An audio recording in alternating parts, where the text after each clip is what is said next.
Welcome to Learning Life Content. Please like, share, comment and subscribe. Your support helps us grow and motivates us to bring you more fascinating and enriching stories. Vasco da Gama, whose name would become synonymous with daring exploration, stands immortalized in history as the man who opened the sea route to India. Born in Sines, Portugal around 1460, he was the son of a minor nobleman and grew up in a nation obsessed with the mysteries beyond the horizon. Was not Portugal's first choice for this monumental task. Originally, the king had considered Bartolomeu Dias, the famed navigator who first rounded the Cape of Good Hope, but fate intervened, and da Gama was selected instead, forever altering the course of history. For what would become Portugal's most ambitious and daring voyage yet, a journey that would test the limits of courage, endurance, and the very spirit of exploration itself. At the time, no European had ever sailed directly from Europe to India, and the oceans beyond Africa were shrouded in myth and fear, believed by many to be impassable. Portuguese sailors, inspired by Prince Henry the Navigator's earlier expeditions, had spent decades mapping the African coast, slowly pushing the boundaries of the known world and gathering vital knowledge for this ultimate quest. He was a lesser noble, lacking the fame of Portugal's great navigators, but his family had a history of royal service. His father, Estevão da Gama, had also been involved in maritime affairs, and it was rumoured that the mission to India was originally meant for him, known for his iron will and unyielding determination. Da Gama's reputation for discipline and resolve made him a natural leader in the eyes of the king, even if he lacked extensive experience at sea, rather than his seamanship. In fact, many of his contemporaries doubted his ability to command such a perilous expedition, but da Gama's leadership would soon silence his critics. Yet, King Manuel I, who had recently ascended to the throne, saw in da Gama a man uniquely suited for the challenge. The king was determined to outdo his rivals in Spain and establish Portugal as a global maritime power. Saw in da Gama a man who embodied the relentless ambition of the Portuguese age of discovery.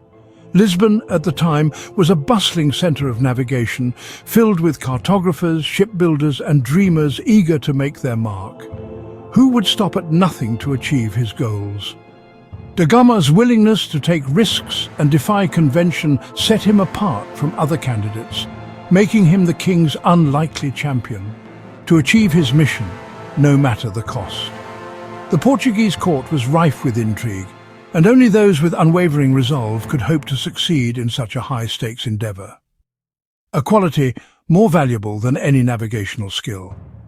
In the late 15th century, the world's greatest empires were built not just on knowledge, but on the sheer force of will to venture into the unknown, than fame or experience.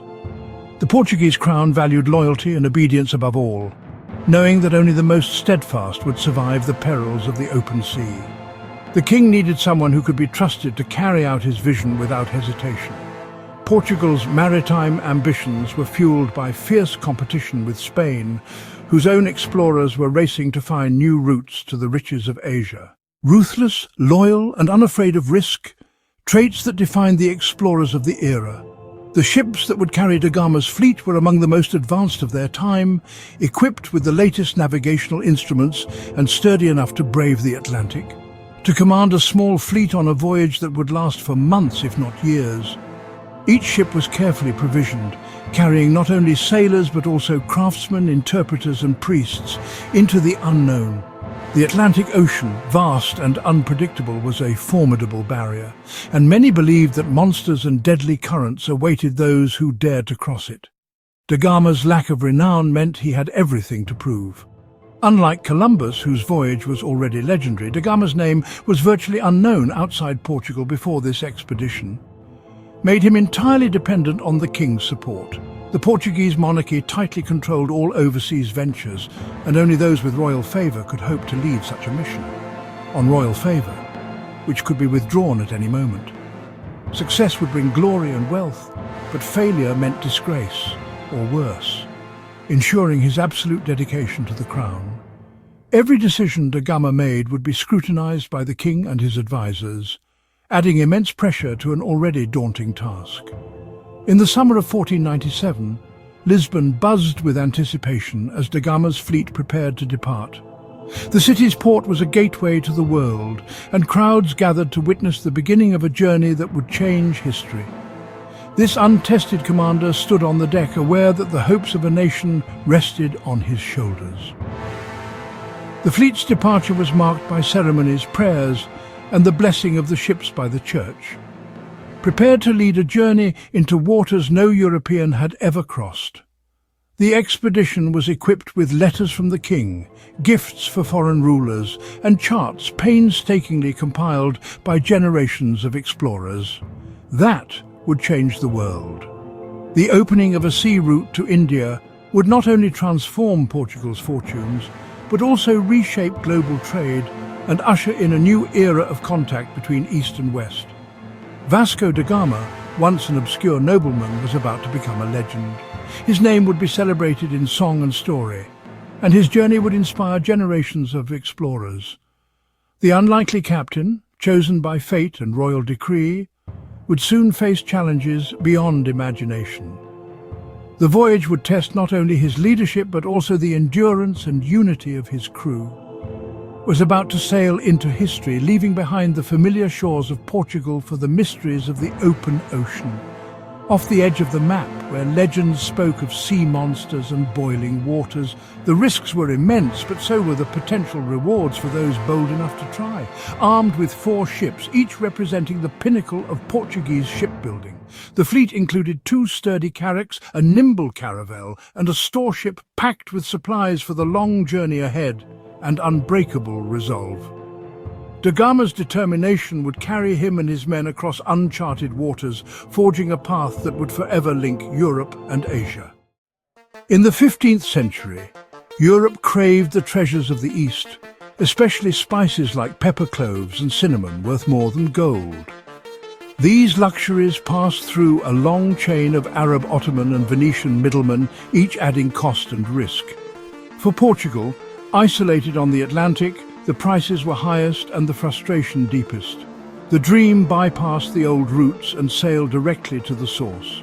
Portugal's seafaring tradition and crusading zeal fueled a national obsession. They would not compete in the Mediterranean, they would master the Atlantic and find a new way. The quest for a sea route to India became Portugal's defining ambition. Da Gama's voyage was the climax of nearly a century of Portuguese exploration, begun under Prince Henry the Navigator. Portuguese caravels inched down Africa's coast, overcoming superstition, storms and unknown seas. Innovations in navigation and ship design made return journeys possible. In 1488, Bartolomeu Dias rounded the Cape of Good Hope, proving the Atlantic and Indian Oceans were connected.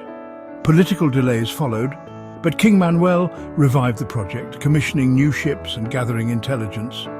Decades of sacrifice and discovery set the stage.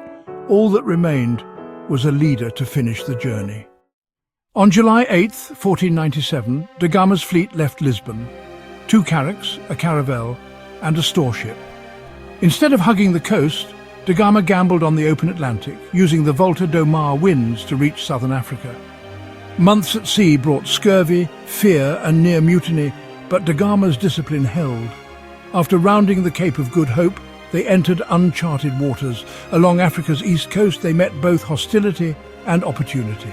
In Malindi, a local sultan allied with the Portuguese and provided a crucial guide, Ahmad ibn Majid, master navigator. With his help, the fleet finally sailed east across the Indian Ocean. The path to India was open at last.